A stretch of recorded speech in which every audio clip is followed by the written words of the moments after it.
नमस्ते दोस्तों। नया साल आने को है, लेकिन क्या आप ये जानते हैं कि 1 जनवरी को ही नया साल क्यों मनाया जाता है? और अगर मालूम भी है, तो क्या आप ये जानते हैं कि 1 जनवरी को नया साल मनाने की कोई हिस्टोरिकल, ज्योग्राफिकल, एस्ट्रोनॉमिकल, एस्ट्रोलॉजिकल या कल्चरल महत्वता या सिग्निफिकेंस नहीं है? आश्चर्य हुआ ना आपको जान के?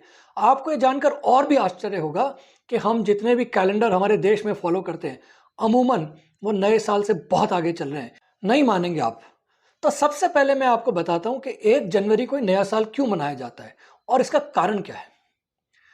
दोस्तों, आज से करीब 3000 साल पहले एक रोमन एम्परर हुआ करते थे। उनका नाम था न्यूमा। न्यूमा को एक दिन जच गई कि 1 जनवरी से ही नया साल लागू होगा। उससे पहले रोम में मार्च से नया साल शुरू होता था, शायद 25 तारीख को। न्यूमा ने कहा 1 जनवरी से होगा। उसका कारण था कि जनवरी जानूस नाम के देवता पे नाम रखा गया है और जानूस देवता को रोमन माइथोलॉजी में मानते हैं सब नए कार्यों की शुरुआत करने वाले। जैसे कि हमारे भगवान श्री गणेश, हमारे यहाँ भी कोई भी नया कार्य करते हैं तो हम श्री भगवान गणेश को याद करते हैं। वैसे ही न्यूमा ने कहा कि हमारे राज्य में भी अब जितने भी नए कार्य होंगे वो 1 जनवरी से होंगे और जानूस के नाम पे जनवरी था तो 1 जनवरी से नए साल की शुरुआत हो गई। करीब 600-700 साल बाद जूलियस सीजर जब रोम के नायक बने, उस समय से जूलियन कैलेंडर शुरू हुआ, जिसमें माना जाता है कि 1 जनवरी नए साल का पहला दिन था। और धीरे धीरे काफ़ी चेंजेस के बाद ये ग्रेजुअली पहले यूरोप में 1 जनवरी की तारीख को नए साल की शुरुआत मानी गई और उसके बाद पूरी दुनिया में इसकी मान्यता हो गई।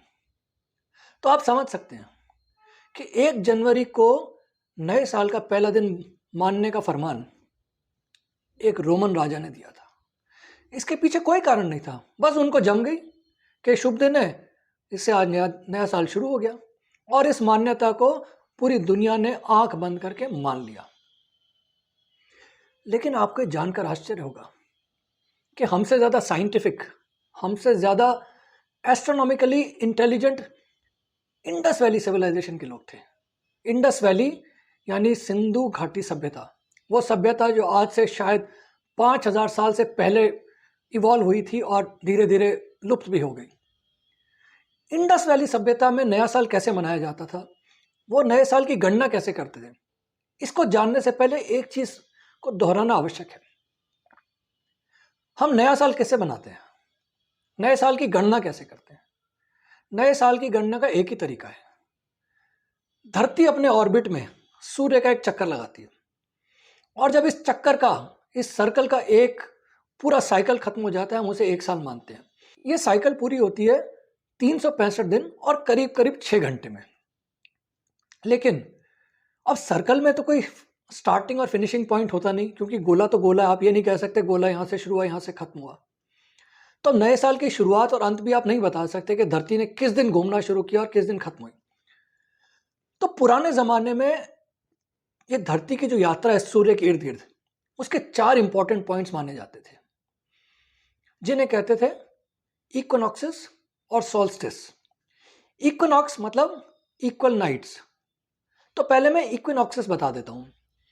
इक्विनॉक्स वो दिन होता है, साल में 2 बार आता है, वो दिन होता है जब धरती का इक्वेटर सूर्य के सबसे नजदीक होता है और उस दिन धरती पर दिन और रात बराबर होते हैं, यानी 12-12 घंटे के। इक्विनॉक्स साल में 2 बार पड़ता है। एक बार ये पड़ता है मार्च 21-22 को और दूसरी बार ये पड़ता है सितंबर 22-23 को। इसी तरीके से 2 और इंपॉर्टेंट दिन होते हैं धरती की यात्रा में, जिन्हें कहते हैं सॉल्स्टिस।